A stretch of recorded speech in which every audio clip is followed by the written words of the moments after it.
we might be seeing the final games from Pete Alonso as a New York Met. Now, let me be clear.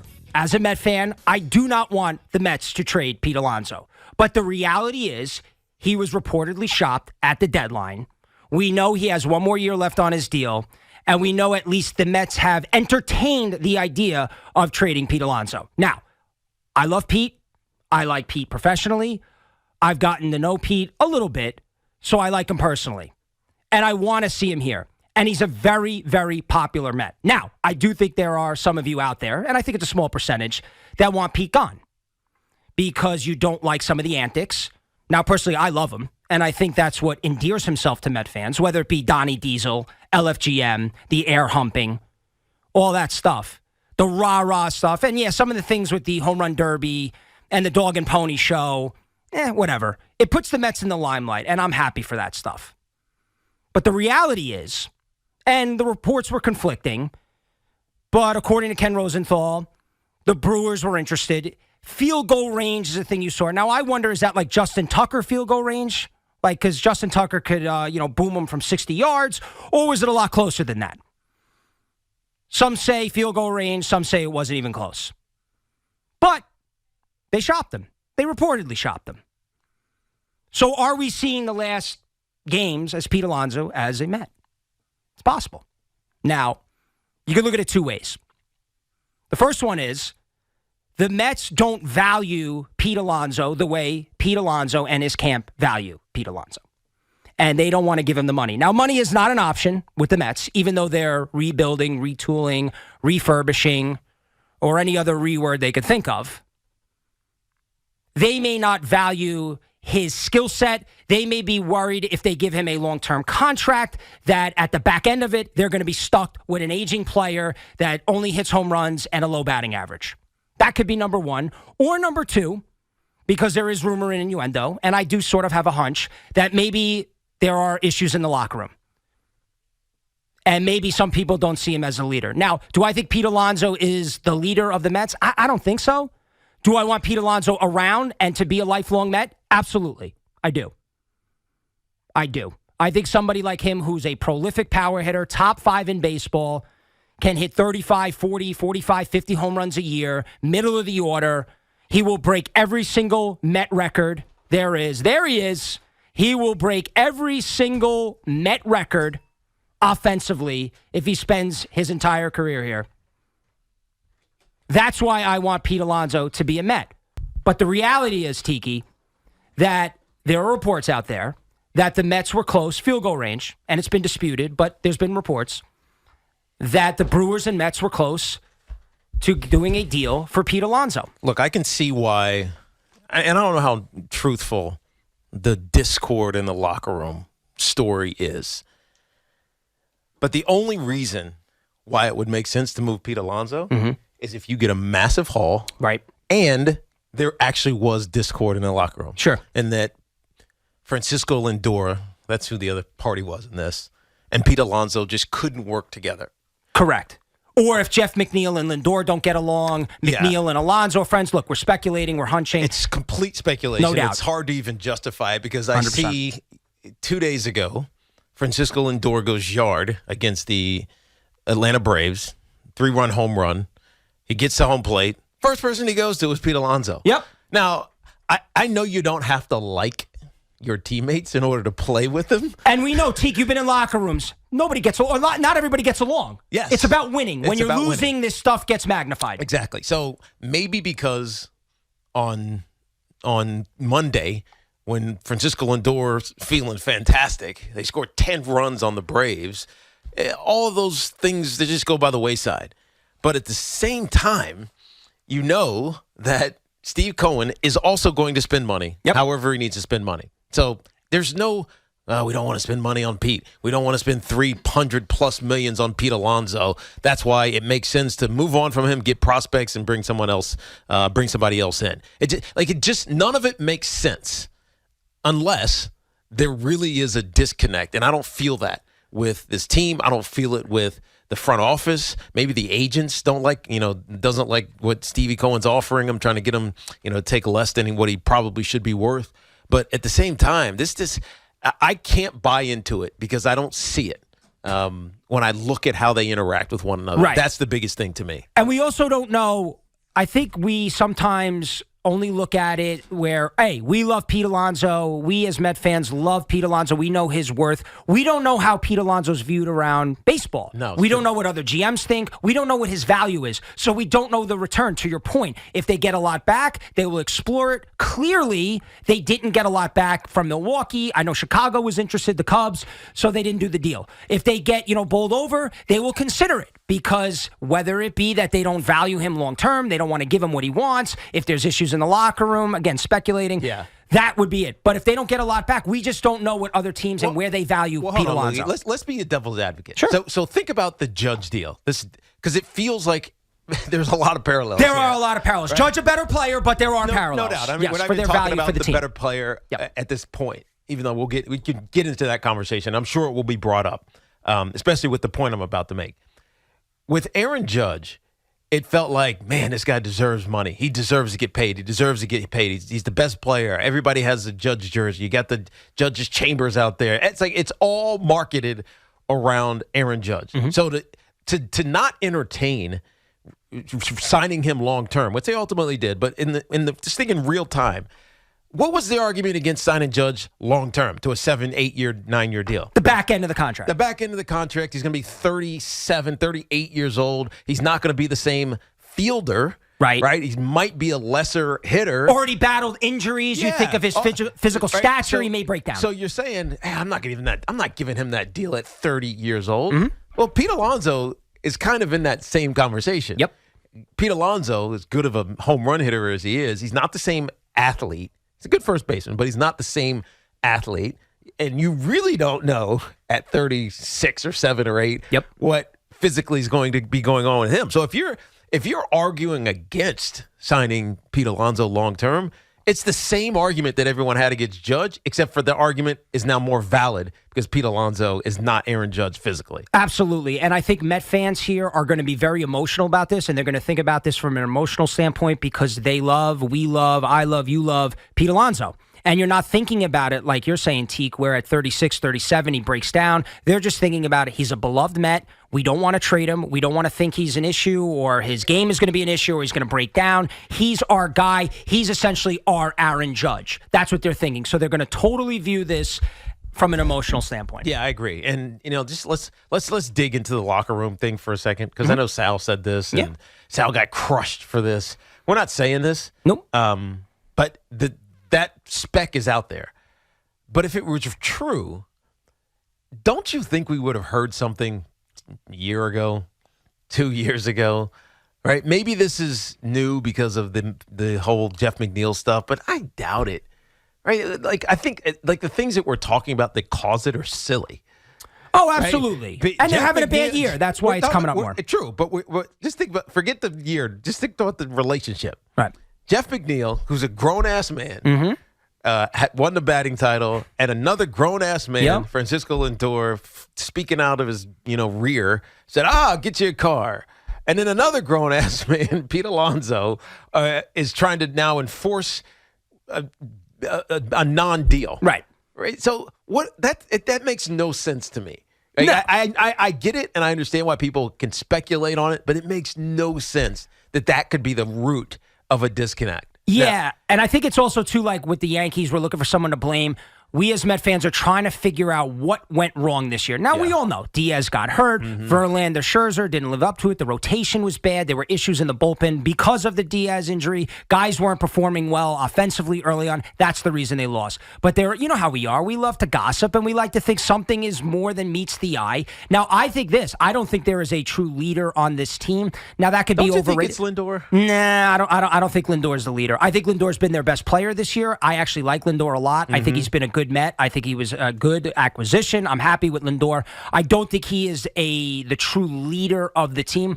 I would like for Alonso to be that, but I've also taken a step back on that. Now, do they need necessarily a leader to win a World Series? I don't know. You like to think Buck Showalter could be the leader. Yeah. He should get some criticism for this season if there are issues. But no, I don't think they have that true leader. Can Lindor, Alonso, this locker room coexist? I'm sure they did last year. They won a lot of games. They broke down at the end of the year. But again, it wasn't because stuff was going on behind the scenes or whatever. Look, I didn't love all my teammates all the time. Sure. You just didn't. Right. Just got grew up different ways, different things that they cared about, different approaches to preparation, all that stuff. Mm-hmm. But on Sundays, you know what? We were teammates. Brothers. Right. Teammates, brothers, common goal. It didn't matter. Now, it's easy to say this in football, and this is the difference. Football, you need to be cohesive one day a week. One day a week. I can dislike you for 5 of them, 6 of them. One day a week, we got to get along. And this might be dramatic, but like it's such a violent sport that like you have to like look after each other out there. You know what I mean? If I don't like you and I don't feel like blocking for you here, you could get hurt. Loogie, me and my brother used to fight all the time. All the time. But don't be that other kid that tried to fight one of us. Right, exactly. That's it. Exactly. That's what it's like. Well, I say that last night because Alonso got plunked again. Yes. The crowd is cheering, and it's like, I'm not saying that the Mets have to go out there and have a brawl or stuff like this, but we've seen it year after year here now. They keep getting plunked, and nothing is really being done, or not enough is being done by the Mets. Now, I don't know if that comes from Buck, the players. I'd like to see something be done here. Yeah, no, I think it almost feels like a directive. Right. Seriously. Yeah. Like, don't respond. But my point is about, you don't have to like each other. And in football, it's easy because it's one day a week. You had to be together. Baseball, it's every day. Yeah. It's every day. And if, like, you're just annoyed, you just don't feel it. It's a marriage. And it eventually it breaks up if you just dislike each other and it's in your face every single day. That'd be the only thing that I could find as a reason to move on from Pete Alonso. But I don't see that happening. I really don't. He's just too good of a player. Yeah, I don't think the Mets will trade him, but they reportedly were shopping him at the trade deadline, and it's at least out there. There is the possibility of it. The only reason you shop Pete Alonso, the only reason, is it for next year. So you're getting intel so that at next year, at the trade deadline, you have leverage over Pete Alonso. You know the value of him. When he's at his free agent. Yeah, the deadline next year. You have power over him because you can tell his agent, well, we're going to move you and we're going to get this. Right. And we know it. Right. And that means this is what you're worth. It's not fair to Pete Alonso. No. But this is business. This is the way it works, and your contract's running out, and this is the way it works. The business of sports sucks. No doubt. 877-337-6666. Tommy Lugauer, Tiki Barber. Evan is still out sick. We will have a medical update on Evan coming up in a little bit. I spoke to him this morning. He actually sent me a voicemail. We will play that on the air. But first, your calls about Pete Alonso's future with the Mets. Here's Bill in Brick, New Jersey. What's up, Bill? I am getting frustrated by all this gossip. If they were winning, this would be non-conversational. I agree. No doubt. We are looking for straws for news. No. I think we're no, Bill. I don't think it's straws for news. I think that's where you're wrong. You're looking for straws for excuses. Right. Okay. We're looking for reasons why this unbelievably promising season went to crap.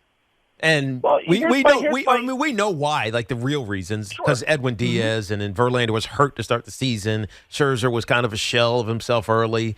All the reasons that we know, the back end of the bullpen, everything else. But that doesn't. We can't accept it. Right. Like we just can't accept that the Mets made such a bad mistake in putting a roster together that there's got to be something else. The problem isn't Alonso.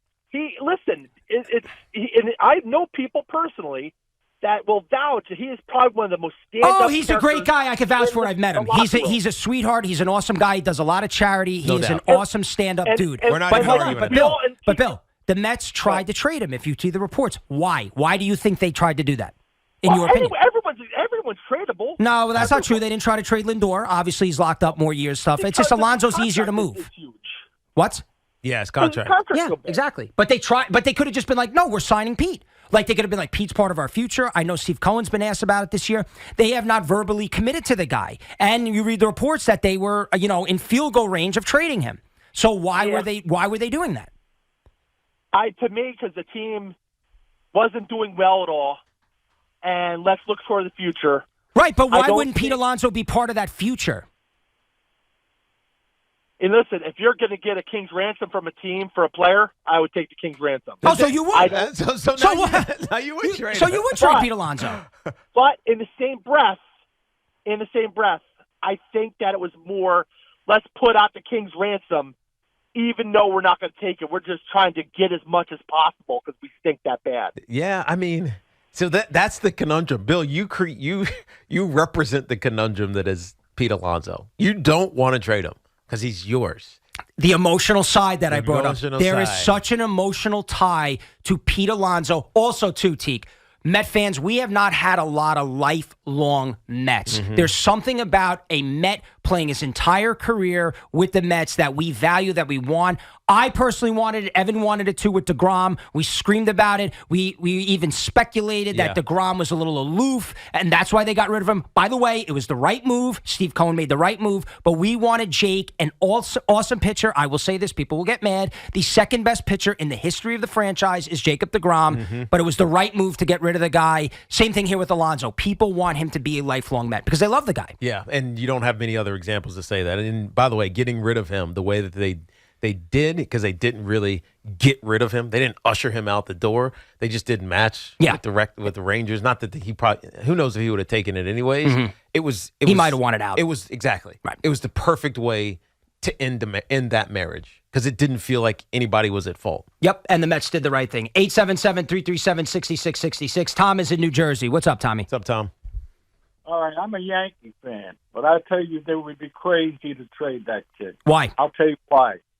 I can't remember him appearing on the disabled list year after year. Prior to this year, he's been very healthy. Now, he rushed back from injury this year, in my opinion. He didn't perform the same way when he came back. Now he's cooking, which I appreciate, though. As a fan, I was happy that he rushed back because the team was playing bad. He knew he needed to be out there. Exactly. But he didn't perform when he came back. Now, all of a sudden, he's putting up the big numbers that we expect. And prior to this year, you're right. He didn't get hurt. This year, he got hurt. But prior to this year, freakish injury, too. I'm talking getting hurt is part of the game.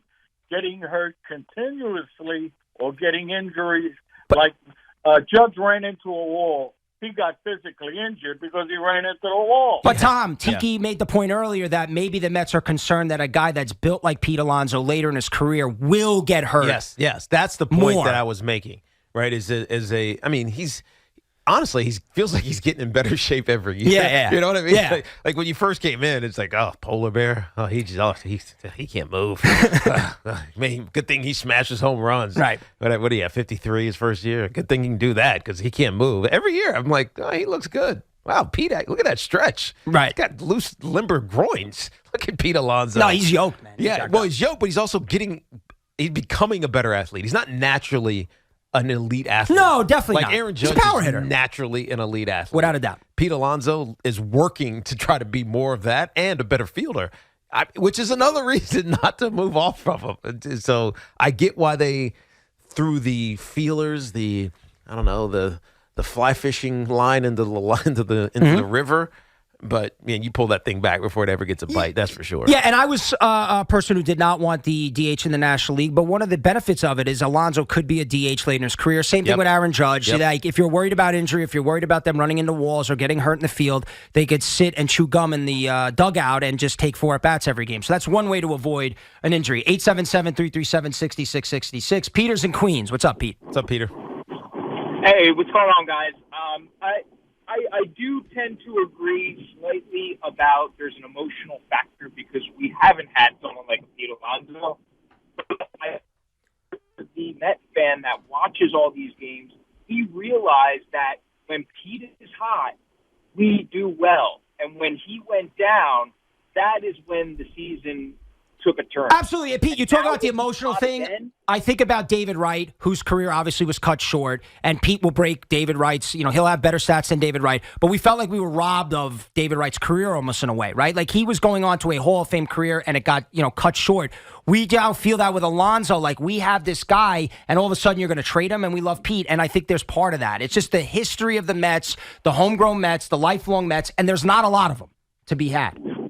Yeah, I agree. And I think really the bottom line is, like, maybe there are other people in the league, there are a ton of other people in the league that are going to hit for better average. But when we're talking about impact on a team when they're hot, Pete Alonso is at the top of the list for every team because you look at the Mike Trouts and Shohei Ohtani's who put up big numbers, but the team isn't always there. I think the bottom line is, look, if you get rid of Pete, you have to have that King's ransom, one, and number two, you have to bring in someone like the Yeah, we got to let you go, Pete. You're breaking up there. Yeah. The King's ransom, I don't think any Met fan would probably disagree with that. If they get like a crazy return, now prospects, who the hell knows? I don't think they'll get a major league ready player, but if they get crazy prospects back, I think that Met fans will talk themselves probably into being like, all right, that was good. They're rebuilding, they're retooling. But again, that's the emotional attachment to the guy because they love Pete Alonso. Yeah, it's hard not to love Pete Alonso. No, he's a great really guy. And he's an outstanding power hitter, and I get it. And in this day and age, and batting average, I don't want to get nuts about. Number one, it's overrated. Number two, most of the league hits for a low average. So I don't want to look at that. It's about hitting the long ball, right? Chicks dig the long ball, and Alonso hits a lot of them. Let's go out to Nick. He's in Huntington. What's up, Nicky? Hey guys, how's it going? Yo, What's up, Nick? I'm a Mets fan, and I mean, next year the Mets, probably be competitive, but I don't think anybody thinks they're going to win a World Series or anything. Not They your- basically told you they were. Yeah, not your World Series year.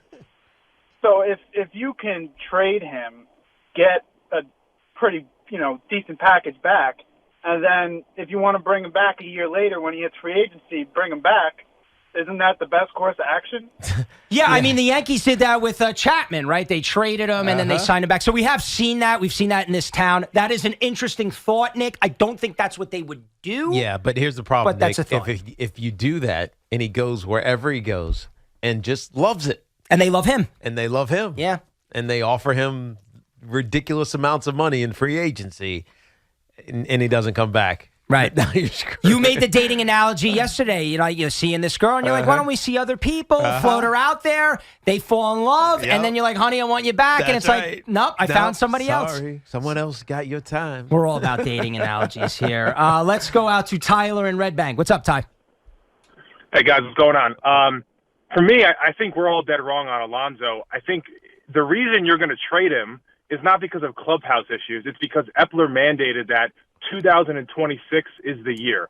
So Pete's going to be, 32, 33 by then? Yeah. That would make sense. That's the reason you trade him, not clubhouse. Yeah, issues. but here's the thing, and I originally, when they talked about the rebuilding, I went nuts, but I thought about it. Oh, do we really believe that Steve Cohen is not going to spend, if he has a chance to get Ohtani in the offseason, you don't think he's going to empty the pocketbook? So this idea that the Mets, I know they originally said 3 to 5 years, and now they've backtracked a little bit, but we're to believe that Steve Cohen is not going to try to win every single year. I think he's trying to do a hybrid where he's building up the farm system, much like the Braves have done, Dodgers. It's smart, but you don't think he's going to spend money and try to win games? You think he wants the team to win 70 games for the next couple of years? Yeah, I don't buy that. I don't buy what Scherzer said going out the door. Right, exactly. Jilted lover, whatever. He floated that out there, and they Cohen sent an email, a handwritten letter to season ticket holders, basically saying we're going to try to win, we're going to do everything we can to be competitive, because they had to do some damage control that week. Because when that Scherzer story came out, Met fans flipped out because in the Steve Cohen era,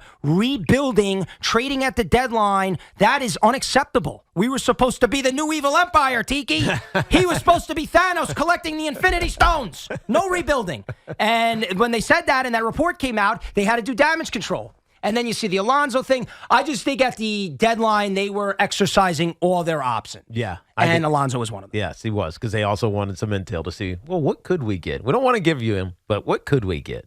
877-337-6666. Now, we do have a teammate that has been a little banged up this week. We've discussed it here on the show. A little bit. Evan Roberts. First it was hand, foot, and mouth disease. Then he thought he had impetigo or whatever the hell it's called. Now we have confirmed it is strep, although, Tiki, Just strep. there is some scuttlebutt in the newsroom. Uh-oh. And I won't say who it was, but there is someone here that believes that Evan does not have strep throat. He just chilling? Nah, this person also had, this person said when he was sick, this was like a year ago, whatever, he kept testing positive for strep, but in fact, he had mono.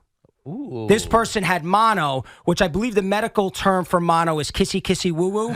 So I know Evan is married, but maybe he's kissing some people now. Mono? Well, you never know what happens at that, That Lumineers concert. Yeah, you that they never went know. to. It was packed. Super spreader event. I don't want to get into Evan's personal life, but who the hell knows? Now, I did hear from Evan this morning. He called me. He left a voicemail. Connor has it right now. Connor, can you play the Evan voicemail that he sent me?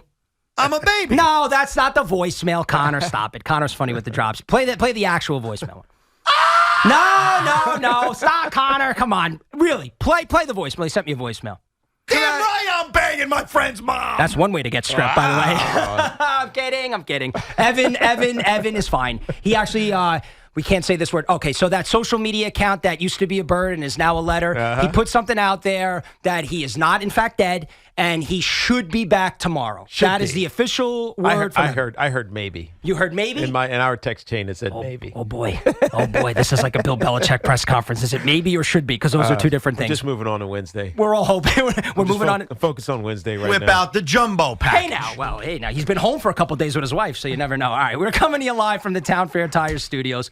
Powered by Town Fair Tire. Nobody beats Town Fair Tire. Nobody. 877-337-6666. Loogie, Tiki. More of your calls on the future of Pete Alonso coming up. Cinco de Five as well at 5 o'clock.